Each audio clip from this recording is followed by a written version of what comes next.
Monsieur le Président, permettez-moi de débuter mon intervention en vous adressant mes sincères félicitations pour votre élection à la présidence du Conseil des droits de l'homme, pilier essentiel des Nations unies. Je vous exprime mes vœux de plein succès dans l'accomplissement de cette mission d'une portée capitale.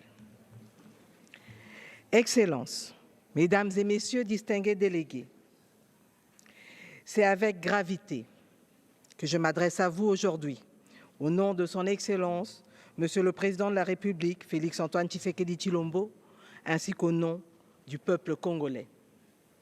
Monsieur le Président distingué délégué, je voudrais exprimer la gratitude de la RDC à cette Assemblée au regard de la diligence avec laquelle vous avez rapidement accédé à notre demande d'une session spéciale et à l'adoption à l'unanimité de la résolution le 7 février 2025 ouvrant la voie à la mise en place de la mission d'établissement des faits et de la commission d'enquête indépendante. Ceci augure un espoir pour des millions de Congolais qui sont encore aujourd'hui victimes des agressions répétées du Rwanda. Le gouvernement de la RDC s'engage à contribuer à la mise en œuvre de cette résolution adoptée le 7 février dernier, notamment en facilitant le travail de la commission d'enquête indépendante qui sera mise sur pied pour documenter les violences des droits de l'homme et du droit international humanitaire dans les provinces du Nord et du Sud Kivu. C'est dans ce même élan que nous voulons saluer l'adoption à l'unanimité de la résolution du Conseil de sécurité du 21 février 2025, enjoignant clairement le Rwanda de quitter le territoire congolais et de cesser tout soutien au mouvement terroriste du M23. Il en est de même de la résolution adoptée le 13 février 2025 par le Parlement européen qui a mis en lumière l'exploitation illégale des ressources naturelles par le Rwanda. Nous voulons saluer également la résolution prise par le Conseil de paix et sécurité de l'Union africaine et espérons des mesures coercitives pour la mise en œuvre de toutes ces recommandations en faveur de la paix.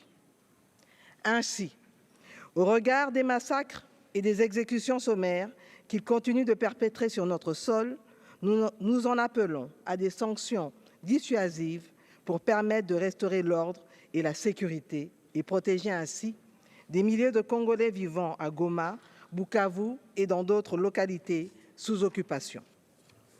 Nous continuons à ce jour d'enterrer les morts que nous n'avons pas cessé de dénombrer et de compter, des millions de déplacés sans abri dont la plupart des camps ont été détruits par les forces d'occupation. La situation sécuritaire et humanitaire dans l'est de la République démocratique du Congo a atteint des niveaux alarmants. Selon les chiffres du ministère de la Santé, depuis le mois de janvier 2025, le conflit a provoqué, entre autres, la mort de plus de 7000 compatriotes, dont plus de 2500 corps enterrés sans être identifiés et plus de 1500 corps traînent encore dans les morgues. Plus de 215 cas de choléra identifiés et plusieurs cas de Mpox non pris en charge avec risque d'expansion. La destruction de plus de 90 sites, 90 sites d'accueil des déplacés internes, des attaques contre les hôpitaux et entrepôts humanitaires. Plus de 450 000 personnes, selon l'ONU, sont sans abri, nourriture et eau. Plus de 27 millions sont en besoin d'assistance humanitaire et plus de 2,8 millions de déplacés internes en République démocratique du Congo et particulièrement à l'Est.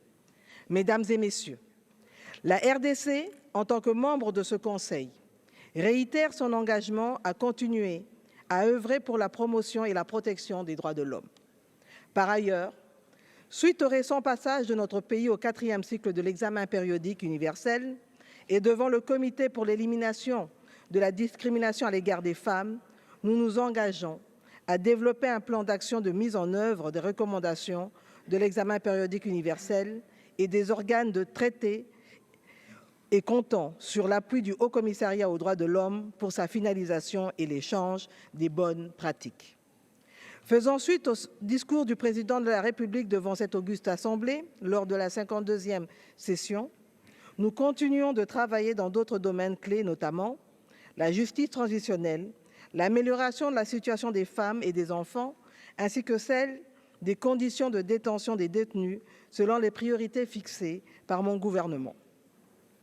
Concernant le droit à un environnement sain, la République démocratique du Congo, conformément à ses engagements en tant que pays solution, avec ses minerais stratégiques, ses forêts et sa biodiversité, continue de jouer son rôle pour la préservation de l'équilibre environnemental mondial, protégeant ensemble cet équilibre.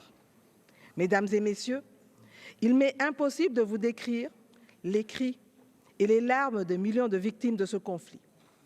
Femmes, filles violées, enfants relais de force, déplacés et orphelins. En outre, les défenseurs des droits de l'homme, les journalistes, les artistes, témoins de cette tragédie à l'Est, n'ont pas le droit de la raconter. Ceci nécessite une réponse internationale renforcée et coordonnée. Nous appelons donc la communauté internationale à renforcer son soutien humanitaire, à fournir des ressources pour permettre une bonne prise en charge des milliers de blessés, de déplacés et de s'assurer du respect du droit international humanitaire, car ces principes sont essentiels pour sauver des vies et alléger la souffrance des Congolais. Monsieur le Président, Mesdames et Messieurs, la situation des conflits armés à travers le monde exacerbe les violations des droits humains et empêche des milliers de citoyens à accéder aux droits fondamentaux tels que l'accès à l'eau, à l'électricité et à l'alimentation. Ceci n'est pas seulement le cas en République démocratique du Congo, mais notamment au Soudan, en Haïti et en Ukraine. Pour y faire face, mon pays soutient la nécessité de lutter contre les causes des conflits et imposer la paix dans le monde par des mécanismes de justice transitionnelle et de lutte contre l'impunité. L'histoire nous jugera implacablement si nous ne faisons rien pour mettre fin au conflit en République démocratique du Congo et dans d'autres parties du monde, conflits qui ne font que raviver la flamme de l'ignominie et tournent en dérision les principes et buts sacro-saints de notre organisation que sont la paix, le développement et les droits de l'homme. Nous pouvons changer le cours de l'histoire et nous en avons le devoir moral pour les générations futures. Je vous remercie.